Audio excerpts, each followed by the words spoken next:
In my last 3 videos, I've been wearing something that you may or may not have noticed. Don't you dare say underwear. It's the Samsung Active 2 Galaxy Watch, and we really need to talk about this smartwatch. Let's jump in. Now, before we jump into the meat and potatoes of this video, don't forget to hit the subscribe button. Also, once subscribed, be sure to click the bell icon next to it so you can be notified when I publish new videos. That being said, let's jump right in. Inside the cardboard doors, you'll find one Active 2 watch, one magnetic charging dock, and a quick user start guide. So I switched over from the Fitbit Versa 2 for a specific reason. No, not necessarily because the Fitbit Versa 2 is a bad watch, because it's not a bad watch, but simply because I needed more smartwatch features. And more smartwatch features this thing does have. Having a closer look at the Active 2, you'll find a 44mm Super AMOLED screen with a sleek and well-integrated digital bezel. More on that shortly. On the left side, you have 2 functional buttons, and then on the back, you have your heart rate monitor. Alright, so I won't touch on every single feature of this watch, but I do kind of want to talk about some of the more important features that stand out to me. I also want to give you all some of my likes, some of my gripes, and then give you some of my final thoughts as well. With that being said, let's talk about battery life. Right now, with the always display feature off, I get about 3.5 days of battery life on the Active 2. If I turn that feature on, I get about 2.5 days of battery life. So not that bad in terms of battery life. Now, in terms of charging, from a fully depleted state to a fully charged state, it takes anywhere from 1.5 to 2 hours of charge time. Not bad, right? Now, there are optional power saving modes that can provide even better battery life. However, those modes will turn off various features in return for longer battery life. Now, unlike its predecessor, the Active 2 has a digital bezel versus a physical one. So you actually have this digital bezel going around the rim of the watch versus this mechanical one.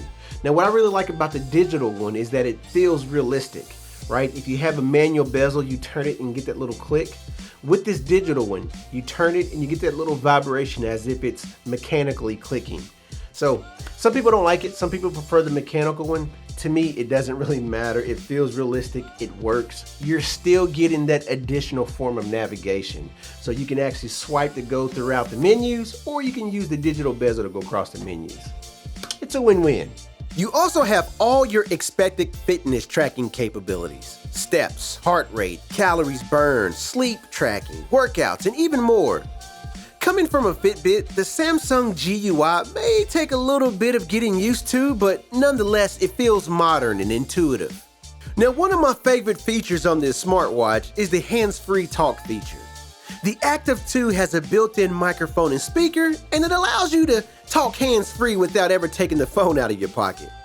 I tested the quality of this with several individuals, and they couldn't tell the difference between me talking on the handset versus the built-in microphone. If you're like me, then sometimes you can get a little comfortable wearing a nice smartwatch and forget that it's even on your wrist. There's times where I just stuck my hand in dishwater or hopped in the shower, forgetting that I was wearing a smartwatch. No worries with the Galaxy Active 2. It's rated at a 5 ATM, which means it's capable of withstanding pressure equivalent to a depth of 50 meters. The Active 2 has plenty of premium and non-premium watch faces to choose from, as well as apps to extend its functionality. The built-in voice assistant, known as Bixby, is pretty basic, and to be honest, I just don't find myself really using that feature very often. Hey Bixby, what's the weather for tomorrow? Tomorrow, it will be rainy with a high of 40 degrees and a low of 35 degrees. If you're looking for an Android watch that can do a lot of different things very well, I think this one is one of the better choices. Is it the best smartwatch? No, it's not, but it's one of the better ones, if not the best one in its price range. So let's talk about my likes and gripes. And starting off with my gripes, in regards to battery life, well, it isn't bad, but it could be a little better. Yes, you can get better battery life by enabling one of the power saving modes, but you have to sacrifice some handy features as a result. Secondly is the voice assistant feature. Yes, Bixby is an extra feature, but really not useful at the moment. It's going to take some time for Samsung to improve that. In regards to my likes, this watch has a lot of great features. Hands-free talk, digital bezel, apps, widgets, and more. Also, the price is pretty nice. Currently $279 on Amazon for the 40mm model. Not bad at all. And then last but not least, this thing is attractive. It reminds me of this little tiny crystal ball with glasses. Don't ask. If you enjoyed this video or my content in general, then please consider becoming a patron.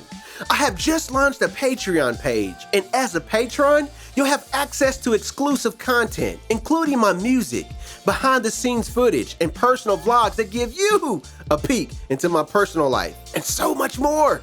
Also, don't forget to hit the thumbs up button, yeah.